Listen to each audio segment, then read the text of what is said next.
Hi guys, this is probably gonna be the last ride on my RSV4.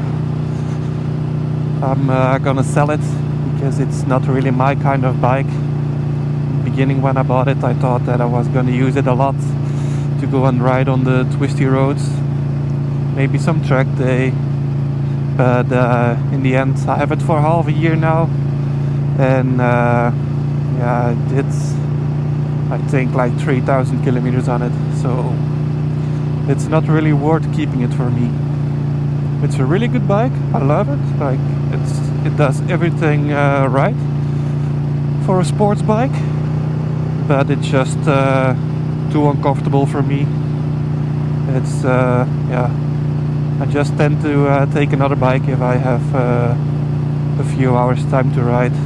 When I have a full day to ride, I'm definitely not gonna take it, because then I prefer to take the GS or my Husqvarna 701 Rally, because those bikes are just way more comfortable than this one, obviously, and just yeah, this riding style doesn't really suit me. So very unfortunate, because I really love the looks of this bike itself as well. It's just really good. It's not giving a beat wrong, so it's yeah, it's a bit of a pity to say goodbye. But yeah, I think it's best if I will sell it. So that's what I will do. What's your guys' favorite motorcycle? Like, if you need a bike, or do you ever need a bike? Yeah, actually you do, right? So if you just want a bike for your Sunday rides, or like after work ride, if you have let's say 2 to 3 hours time to go riding, what's the kind of bike that you prefer? Let me know in the comments. So for me, so far, after a few years of riding motorcycles, I think the Supermoto is something, yeah, which is the nicest to take for a 2 to 3 hour ride. I think it's just really fun to make some wheelies, to ride on yeah, like on low speeds. It's still low speeds, but it's just the engine wide open. Just always really nice in my opinion. Because if you have a bike like this and you open the throttle, even in first gear, you already lose your license. If you do that on a Supermoto, yeah, then nothing too much is gonna happen. Maybe you will get a slap on the hand by the police officer, but that's about it. If you don't take it too crazy, of course.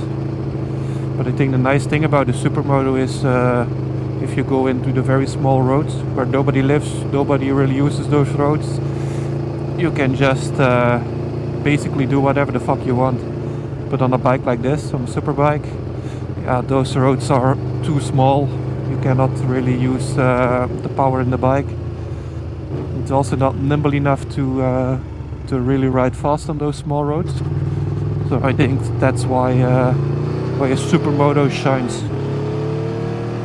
But if you guys maybe have different opinions, or maybe some naked bikes, or the Duke 790, or those kind of bikes, if you have good experiences with that, please let me know. Because someday I'll be buying some different bikes, so looking for a bit of different options. For now, when I'm gonna sell this one, I think of getting a touring bike, because the winter is here. It's really cold right now, so it's like 7 degrees outside, 7 degrees Celsius. So it's already not ideal anymore to ride a super bike. And I don't want to ride my GS in the wintertime actually, because in Belgium they put a lot of salt on the road. So as probably everybody knows, if you're gonna go to ride in on salty roads, with your new bike or newer bike, you will just ruin your paintwork. So I just want to save my GS from the harsh winter and get something else to make my rides. And my first like big bike was actually a BMW RT, and I really loved it. So I think I'm just gonna go back to the RT. It's yeah, I'm looking for a bike from the first water-cooled engines. So that's 2014 and newer. So probably I'll just get one of the cheapest one that is available. It starts to rain, so I'm gonna end the ride here for today. I don't want to get the new microphone already wet, because the controller of the microphone is on the outside. It's with like attached with a cold shoe to the GoPro, so it's actually open in the elements, and I don't want it to break. So just gonna go back and watch the content, check if all the sound is fine, and yeah, please give me some feedback what I can do to improve your experience while watching these videos, because I still love to make those videos. I love to ride, love to talk a bit in the microphone when riding, so let me know what I can improve. Thank you guys for watching.